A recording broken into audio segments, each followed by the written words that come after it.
Did you know that there are different damages available in a wrongful death case than a personal injury case?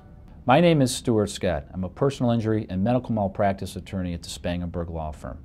Today I want to talk to you about wrongful death damages. To do so, I want to talk about a recent case that I handled involving a young man in a tragic case. He was misdiagnosed with colon cancer, and by the time he was ultimately diagnosed, it had metastasized to his lung and his brain. 18 months later, he passed away as a result of his disease. When I took on the case, we'll call him Paul. Paul was still alive. The damages that were available up until the point of his death, also known as the personal injury damages, included a number of things.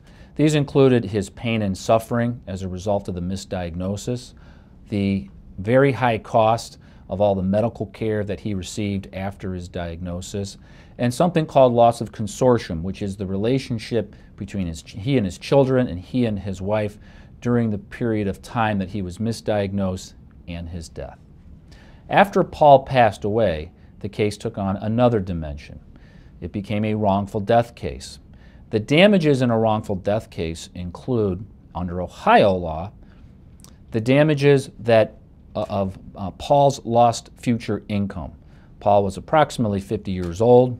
He was working, supporting a wife and 2 kids. That income would no longer come into the family. So we had to have an economist come in and calculate what those future losses would be. Under Ohio law, in addition to the economic damages, which would also include things such as funeral expenses, they include non-economic damages.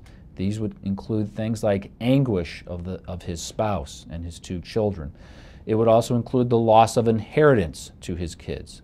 It would include the loss of the relationship with their father, such as education and advice, the things that parents give to their children every day.